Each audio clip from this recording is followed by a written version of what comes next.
Salam Radio, 106.2 FM. Assalamu alaikum. You are tuning into Her Chronicles on Salam Radio 106.2 FM, a radio show where we take a deep dive into womanhood, various aspects of a young woman's life, including her physical, emotional, and social experiences. I'm your host, Maleeha Iqbal, and in this studio we have the lovely Mariam. How are you, Mariam? Alhamdulillah, really well. Thank you. Thank you. Thank you so much for being on here.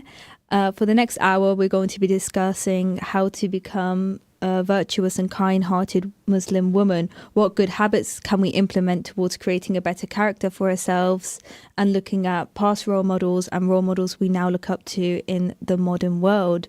And Mariam, do you want to introduce yourself? Yep. My name is Mariam. I'm a solicitor. I specialize in Islamic laws of inheritance, which is Islamic wills, estate planning, inheritance tax. Yeah, and I'm also an ambassador of the Muslim Employment Charter. Wow. So you juggle a lot of different roles, and you are also a mother as well. Yeah. But I say the word virtuous. What does virtuous mean to you? Virtuous Muslim, I would say, is mean to me is having a person with faith, a person with patience, a person who knows how to respect others. Yeah. For me, my faith plays a big aspect in my life. It teaches me core values such as patience, integrity, faith in Allah, respecting others, and that's a core value that I need for my career, basically.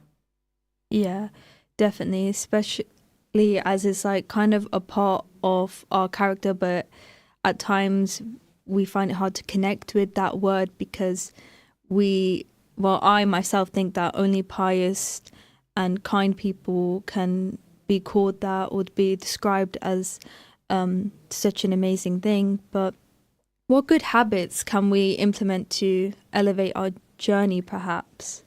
I always say even to my daughters as well, start with small steps. So, for instance, manage small habits such as waking up early in the morning for Fajr, taking time out for dhikr, time management. I think that's crucial because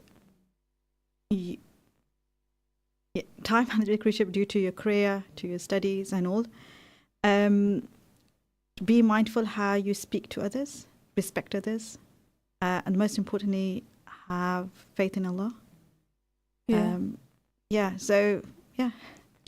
I completely agree. I think sometimes we tend to get overwhelmed with trying to become the best Muslim we can be. So we take sort of drastic steps, maybe such as you just completely cut out music from your life and you think, yeah, great, I've made this really big step, but you don't go on to, you just continue then to listen to music later on. So small steps are so important, so essential. Create habits, but step by step. So don't go from one extreme to another, but be more continuous. Plan, prioritize yourself. So either it's changing you as your habits and all, or even implementing small things in terms of, I don't know, like a habit. So for instance, if it's quite difficult for youngsters to wake up for Fajr, especially during summer. So be consistent and prioritize that and try again and again. Maybe you might struggle for the first couple of days, but then once you've started practicing and waking up, it'll be more easier for you to focus on your salah and to wake up for Fajr. Morning routines, very important. Either you're a student or if you have a career. So that is waking up early in the morning, pray your Fajr, do your zikr, and then prepare for work. So I'll give you my example. Mashallah, I have 3 children. So wake up early in the morning, we read Fajr, they dress up for school, get ready, and between 7:30 and 8 o'clock, I actually sit down after my zikr and all. I go through my emails because I have a hectic day ahead. Go through my emails, plan, prioritize, see what's important, what sort of things I need to do during the day. So I am well aware of how my day is going to go, because I need to plan in between. I need to do my school runs, I need to do my prayers and also my dhikr as well. So prioritize your day, and that will become a habit, and it will be easier for you during your personal and professional life as well, as a student or if you have someone with a career. Have a healthy lifestyle. That's very important as well. Have positive mindset. That's something that I believe is very important. And surround yourself with positivity, which is essential. Is that with both companionship and environment? Absolutely. With both. Yeah. Especially, I feel like as a young person, when you have such a hectic life of school, and then perhaps you go to your Quran lessons or you have after school clubs, it must be a lot to juggle all that. But you as a mother have made it a priority to always prioritize the deen, especially within your children. Of course, yeah, 100%. And through that, it's been time management and taking small steps. But for you, as a woman, who are your role models that you've looked up to from a young age or from your age right now? My role models would be three, which I look up to. Is the first and foremost is Hazrat Khadija radhiyallahu anha, who was an amazing businesswoman. She was a sportive wife, and she was first believer in Islam. Then it's Hazrat Aisha alayhi salam, who's a scholar and a leader in her role. She is known as for her intelligence and preserving hadith. And then finally, Hazrat Fatima radhiyallahu anha was known as devotion and her care for her family. So these three role models, it's very important to implement their skills or their habits into our lives. As I said, Hazrat Khadija alayhi salam, amazing businesswoman, and we can be the same. Hazrat Aisha radhiyallahu anha, in terms of intelligence, and Hazrat Fatima alayhi salam, who was devoted towards her family, and we should do the same as well. So become a good career-based woman, but also uphold our faith and be caring towards everybody, including our families as well. Yeah. These women did also, the challenges weren't too different to us.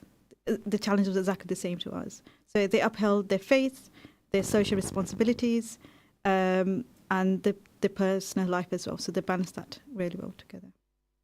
Three remarkable role models.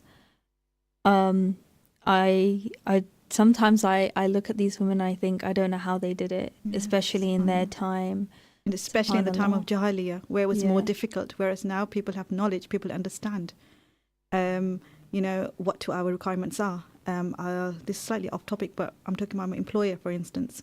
As a Muslim, to uphold your faith and to do well in your career or in your studies, you need to let, for instance, your employer know what your requirements are, what your needs are. For example, and this is my role as an ambassador as well. So I work with the Muslim Employment Charter. Is that these employers or the schools, the colleges, universities, spread that knowledge.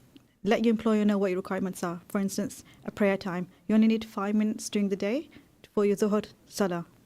And explain to them why this is important. And trust me, once you go into that routine, you have other fellow Muslim employees, and they will follow that routine as well. So definitely, as I said, career and faith is all together. Always uphold your faith. Display that knowledge. Give that knowledge to your employer, to your teachers, so that they can make those adjustments for you. During Ramadan, for instance, they will understand your requirements. Maybe it's working from home or whatever it is. They will understand that. And we are in such a better position compared to these three ladies back in the Jahiliyyah. So, yeah. Yeah.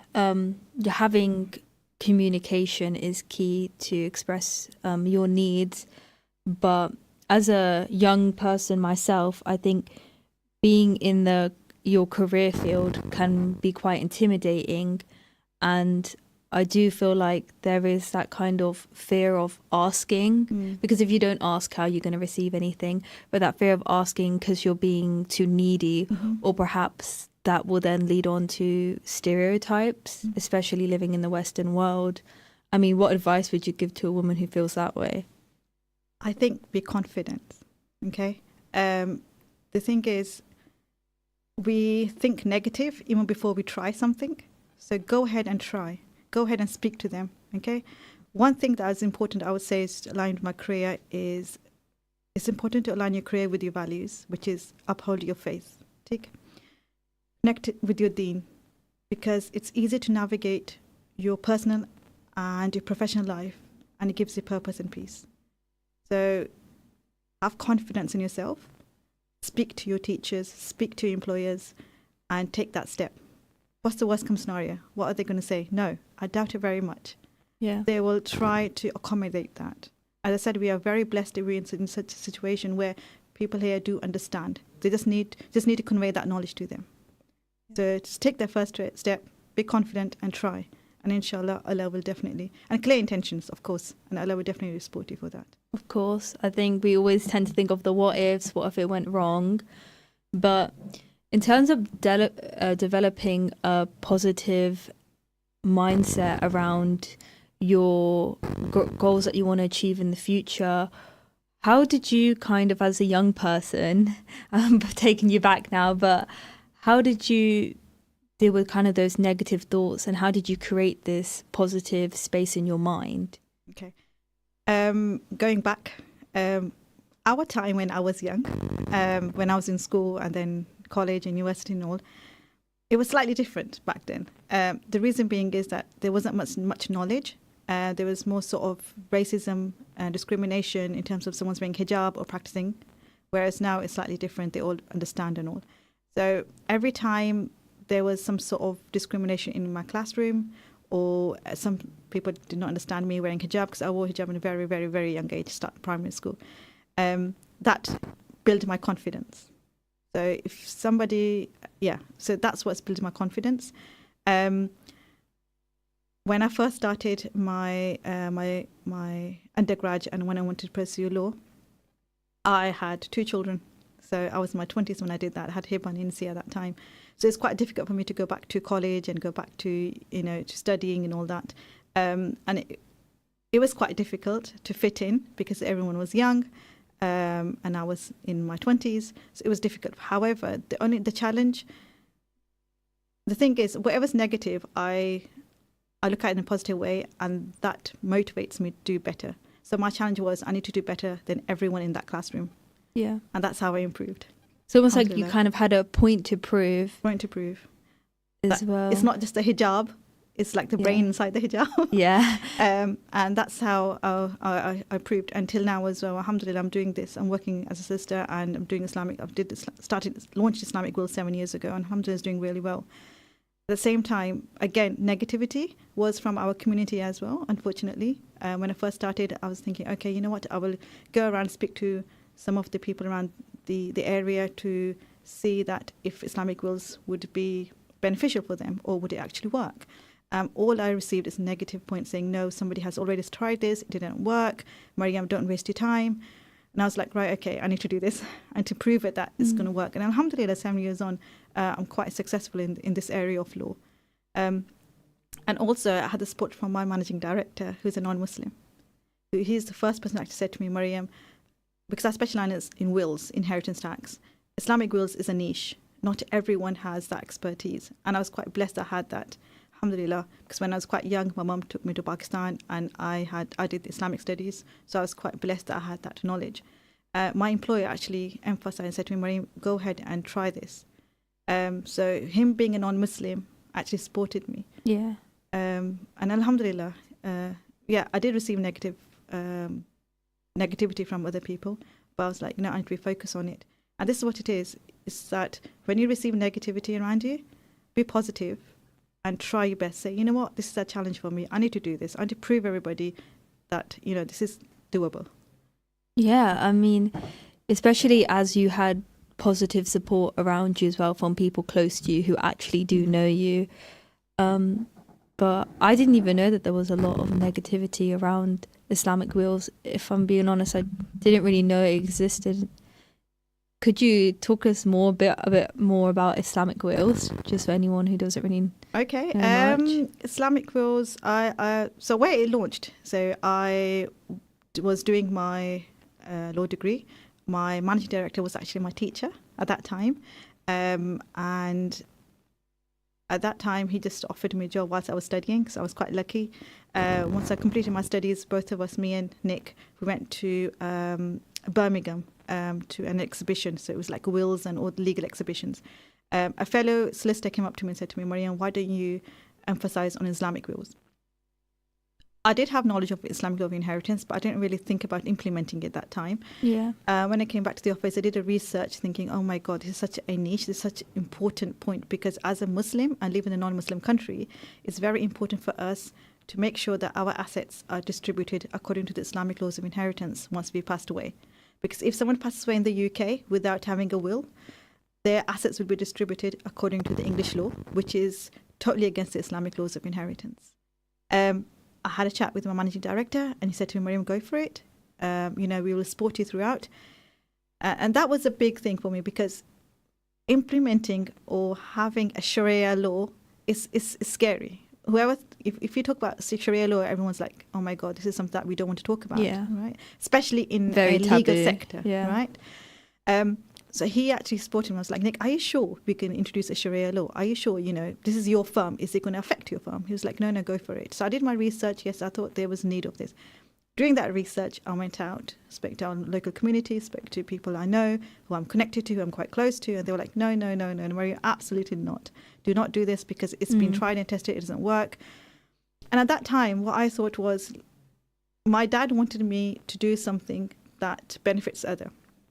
Because my dad passed away when I was the age of 8. He had lungs cancer. And before he passed away, he said to Mum that he would like me to pursue Islamic studies and do something for Sadaqah Jariyah. So I always had that in my mind. Yeah. Back of my That head. was your And motivation. That was my motivation Yeah. from day one. As I said, I was 8 years old. It's totally off topic now, but I was 8 years old when Dad passed away. I started my salah at the age of 8 because it was a guidance from my mum saying that if you pray salah, the angels will congratulate your father. They were, Abu will be so happy. And that's my all I wanted is my dad to be proud of me. So my salah, my hijab at that time. It was even more meaningful. 100%. And whatever I do today as well is just for the Sadaqah Jariyah for my dad. I always have the back in my mind, whatever I do is just for my dad. So I always had that fear. If I do something wrong, if I was school or whatever, the angels will go to dad and they'll tell him. And so, I had this thing. And I think it's the love of a parent who actually allowed me to do this. So And believed in you. And believed the in whole you. way. Alhamdulillah, yeah.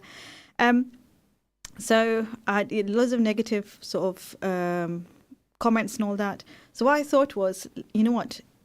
Islamic law of inheritance, it's a knowledge that everyone should have. At that time, I was like, nope, it's nothing to do with money. It's nothing to do with business. It's me spreading the knowledge of Islam, spreading the knowledge of Islamic law of inheritance, because we don't know. And that's something that every Muslim should have, basic knowledge of how our assets should be distributed, a very basic knowledge. And we don't have that, unfortunately. So at that time, I started to do seminars, started to do Facebook legal clinics, just to spread the knowledge of Islamic law of inheritance. That was my intention. Yeah. And not to do business or make money and anything like that. I was like, you know what, it was tried and tested, it's fine. But what I want to do is I want to spread this knowledge. I want everyone to understand how important it is and how to go about it.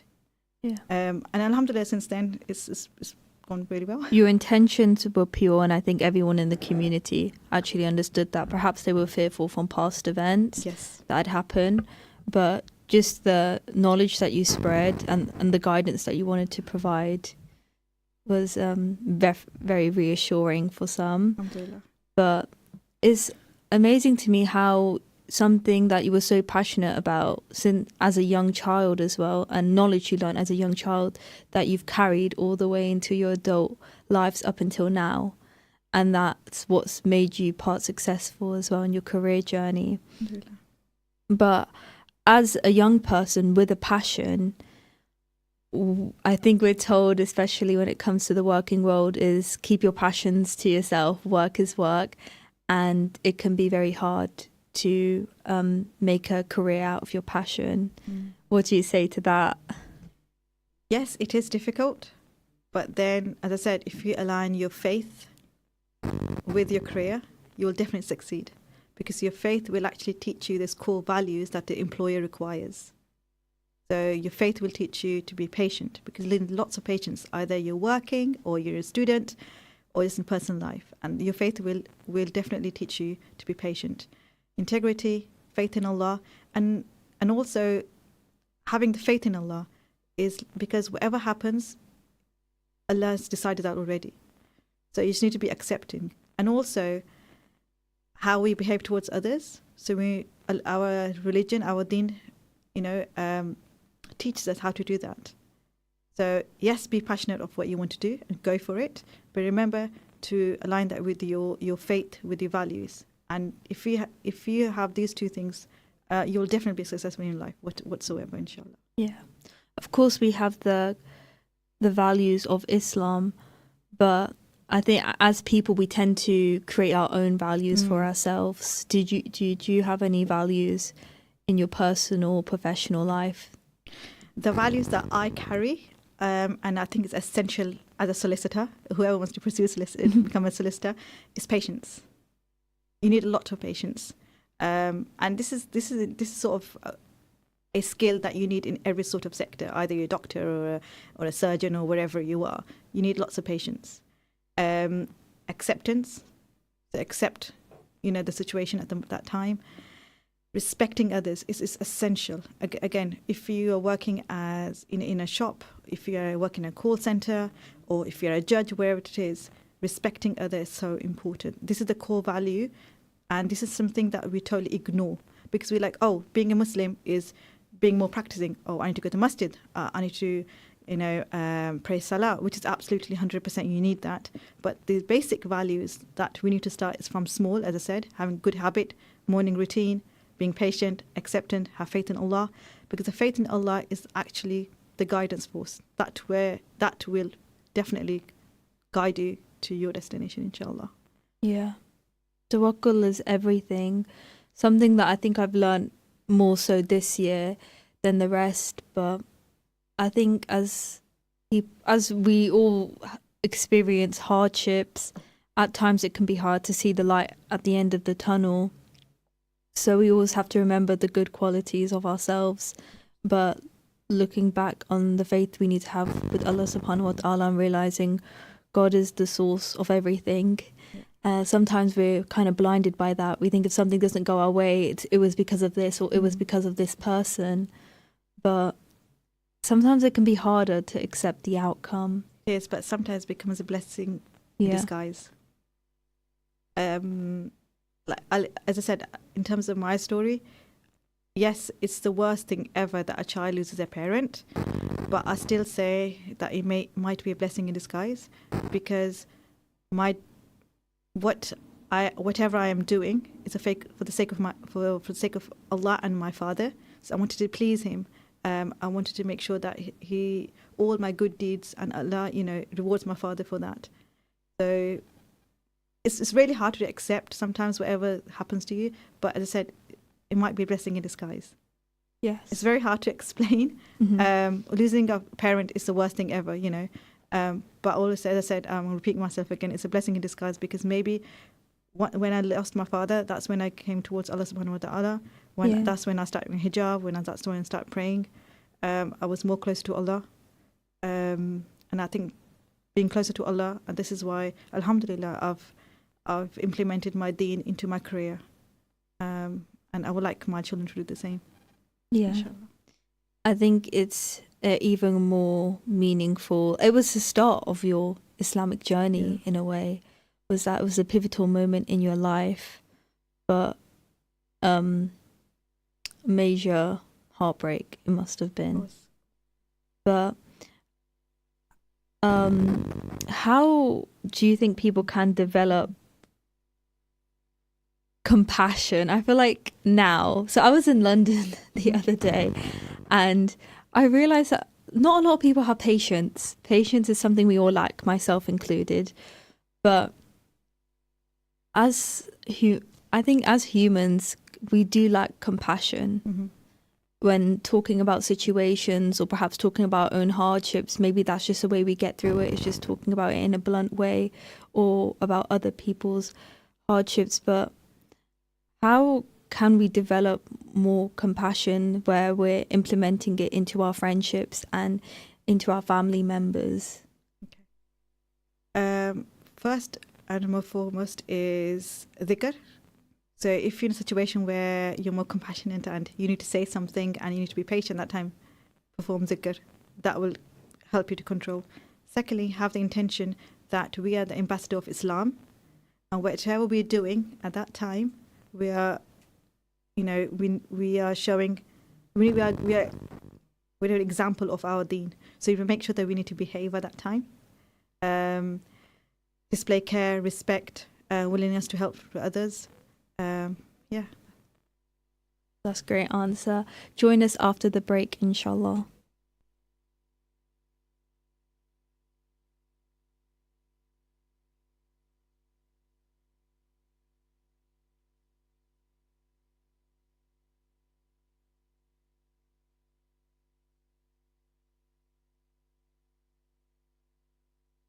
You're listening to Salam Radio, and it's now time for Isha Azan.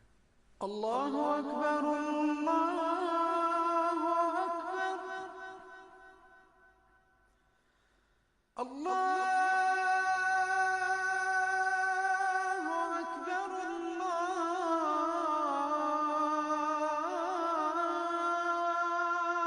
Akbar. Ashhadu an la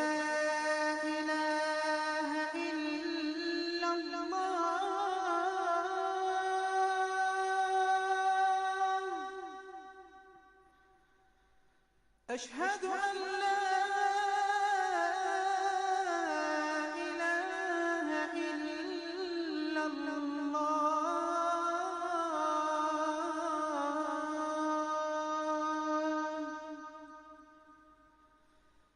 أشهد أن محمدًا رسول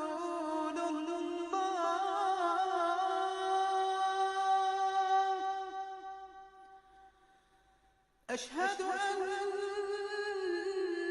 محمدًا رسول الله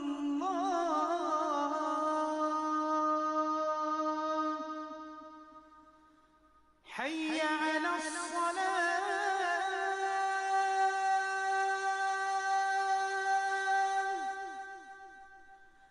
حي على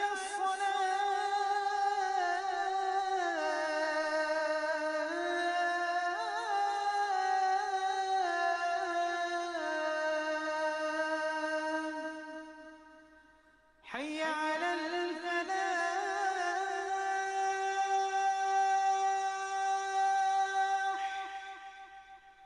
حي على الفلاح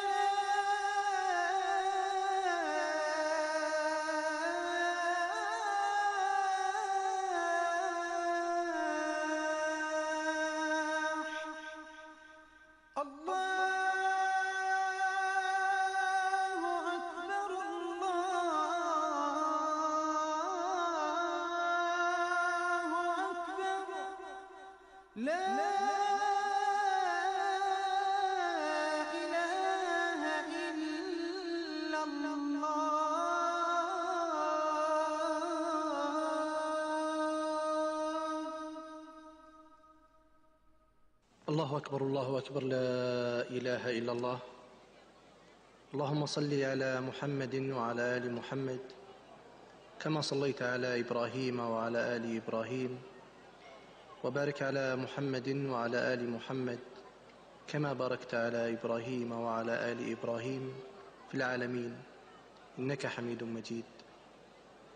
اللهم رب هذه الدعوة التامة والصلاة القائمة آت محمدا الوسيلة والفضيلة وابعثه مقاما محمودا الذي وعدته.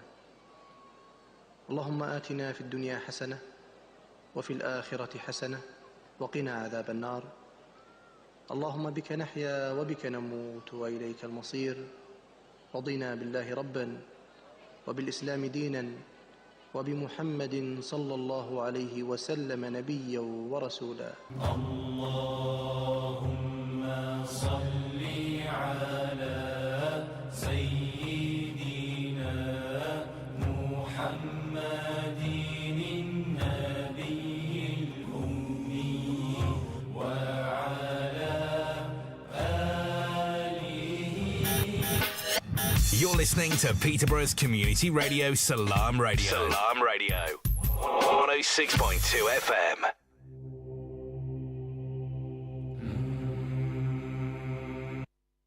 Assalamu alaikum. You are tuning into Her Chronicles on Salam Radio 106.2 FM. I'm here in the studio with Mariam, and we have been discussing how to become a more virtuous and kind-hearted woman, what good habits to implement into your daily lives, and how to develop compassion as well. But we were just discussing before the break how we can implement Islam into our personal and professional lives. But Mariam, how can we develop a more meaningful and deeper connection with the Quran or the teachings we're told, or even the hijab now? I think on social media especially, we see influencers perhaps take off their hijabs for their own reasons, because that's their own personal journey, but how it can create negative thoughts now in our environments.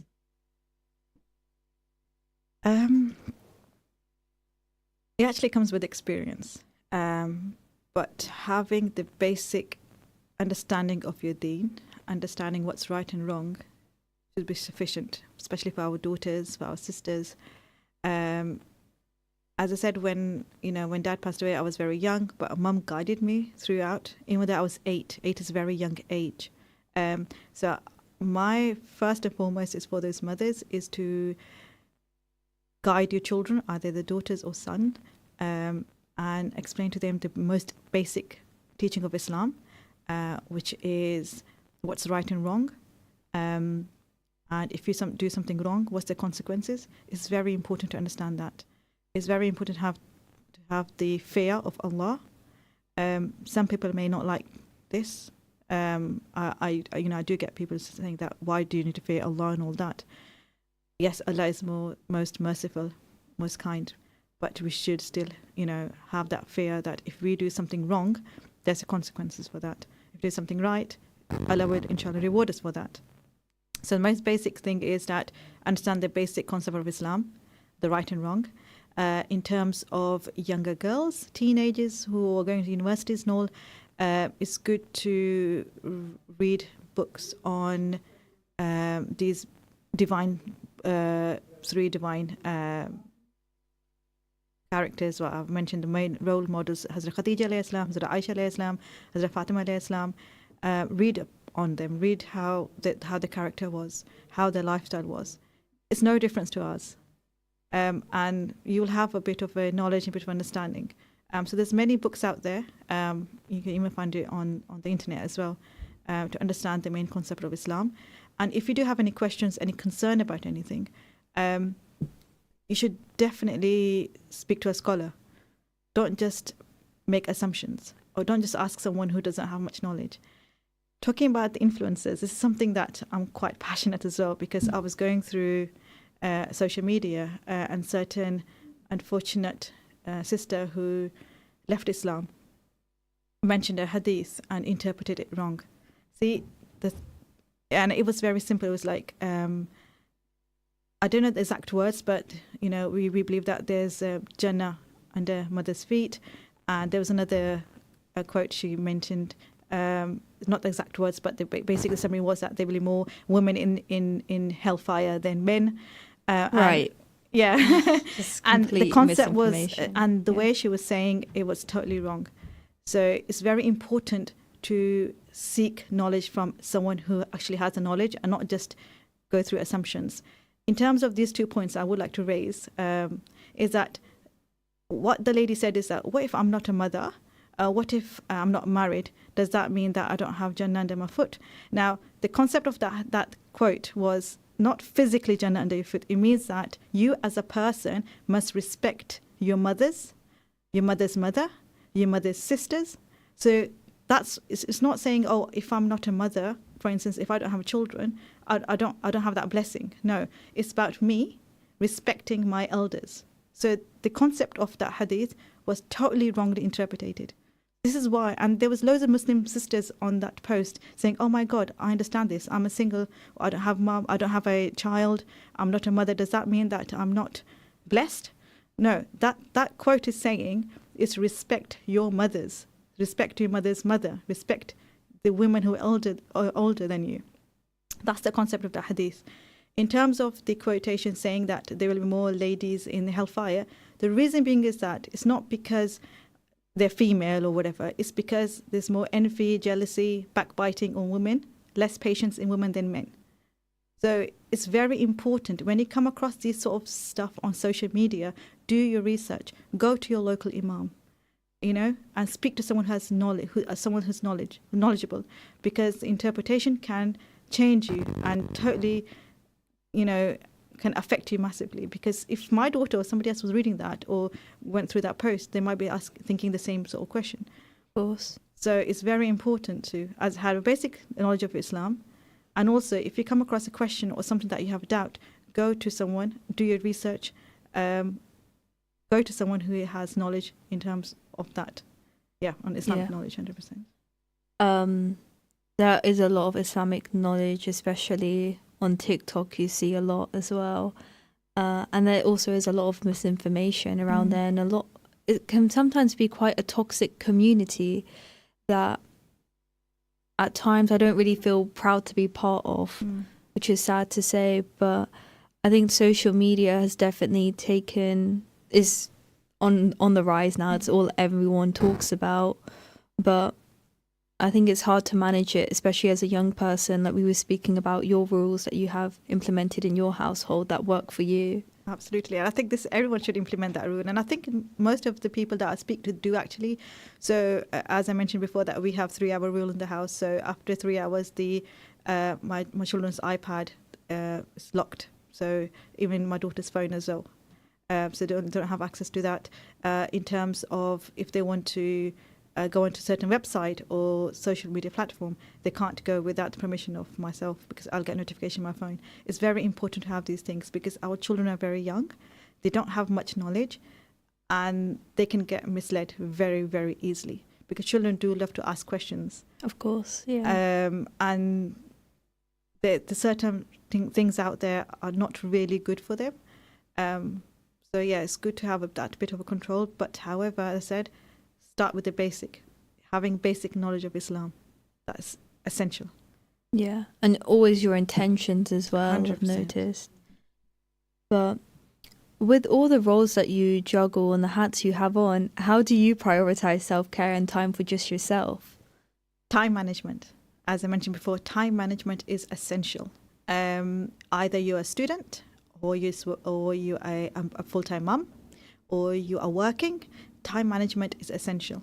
So managing your time, so managing your diary, for instance. So I'll give my example is that I check my diary every day in the morning and between 7:30 and 8 o'clock, I go through my emails, for instance, and make sure that I prioritize what I need to do during the day. Time management is take time out doing your prayer time. So if you are working, take a few minutes out in your diary for your prayer time. Time management is self-care. Make sure that you take hour out for lunch, for instance, or in the evening, a couple of minutes out for yourself just to do dhikr. Dhikr is most essential. Dhikr is one of the things that has actually helped me mentally. So we talk about mental health. Mental health is a holistic well-being in Islam. It is very much mentioned, and we must take care of ourselves first. Not just by showing a character, being good, speaking to other people, but being good to yourself as well. Yes. And being good to yourself is basically managing your time. Either you're cooking at home or you're working, going for a school run, have a routine. Or wake up early in the morning, pray Fajr, do dhikr. Dhikr is, I think, the most best thing ever that has happened to me.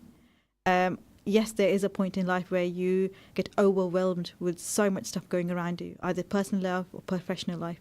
And it happens to me as well. Working, having 3 children, alhamdulillah, it's difficult. And being a South Asian background, our husbands expect us to cook as well. Yes. and which is fine. So it's time management, essential, and also dhikr. Try to have a tasbih, do dhikr whilst you're driving, school run, just do a Durood Sharif or anything that you want to, any of Allah's names. And that will help you definitely, mentally, physically. So mentally, if you're strong, you'll automatically be physically strong. And automatically you'll be able to do the things that you want to do during your day. So definitely, because I went through a phase back in 2018, where when it's after Maghrib, I used to feel very depressed for some reason. And my husband, alhamdulillah, he said to me, Maryam, here's a tasbih, and recite tasbih Fatima. And I start doing this. So it's like astaghfar, durood sharif, subhanallah. And since then, it's 2024 now, and I do it every day during Maghrib time. And it helps me so much. Alhamdulillah, I haven't had that feeling since then. So tasbih is absolutely 100%. Yeah, ever since you implemented that into your life, you've noticed a real shift in just in the way you feel. Yeah. And that's your way of unwinding as well. But looking upon 2024, what are your biggest takeaways from this year? Good or bad, really, lessons you've learned along the way, or perhaps achievements as well?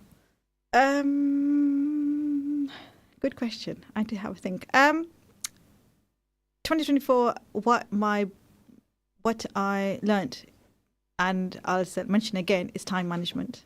Setting up my diary. So as I mentioned before, I did a will for a influencer, which I wasn't aware that she was at that time. And this influencer, mashallah, she actually mentioned on one of her TikTok videos, and it became quite viral. September, October, November, I was fully booked with new clients, around 150 to 200 clients. And at that time, I noticed I had appointments back to back, which I didn't have time for lunch. I didn't have time for school run, or even like having a small break in between. And that's what I learned the hard way, is that time management is so essential. Because at that time, I was extremely tired, working every hour, having appointments back to back. So yes, from 2024, I've learned the hard way is time management is extremely important, especially if you're working, is to manage your diary. So yeah. Wow.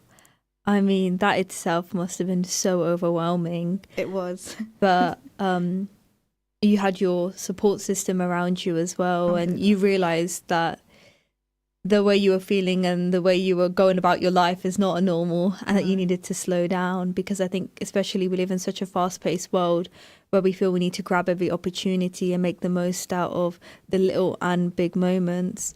But I think dhikr really does slow you down 100%. and makes you reflect. I mean, I think for myself, it's just, slowing down as well, because I think we want to say that we make the most out of every year and that we've really worked on ourselves and everything, but it can be challenging at times as well, especially with life getting in the way. But what advice would you give to someone right now who's probably critically reflecting on this year in a negative way, perhaps? I would just say time management. Yeah. I mean, for 2025, obviously, inshallah, it's a new year. Set up New Year resolution. Have implement these small steps. As I said, start from small. Start from a nice morning routine. Waking up for Fajr. At the moment, Fajr is very easy to pray. You can pray at 7:30. Start small, and then be consistent. Follow these habits. So have intention to maybe start working on your prayers. So if you're not good at praying or time management in terms of prayers, so maybe 2025 New Year's resolution can be focus on your prayers. If you suffer from mental health issues, depression and anxiety, which is very common in every age, either you're a student or if you're working, do zikr, any sort of zikr, and have faith in Allah, and be consistent. Don't just do it for a couple of days and just leave it. Just be consistent at it. Yeah. And take care of yourself, most importantly, which is extremely essential. 100%. Yeah. It is. But we are heading towards the end of the show, but I want to say a huge thank you to you, Maryam, for coming onto the show and sharing your wisdom and your very valuable advice that, inshallah, many of us go on to implement into our daily lives. Join me next year, inshallah, on the 7th of January at 6 p.m. on Salam Radio. Thank you for tuning in, and enjoy the rest of your evening and week, inshallah. Assalamu alaikum.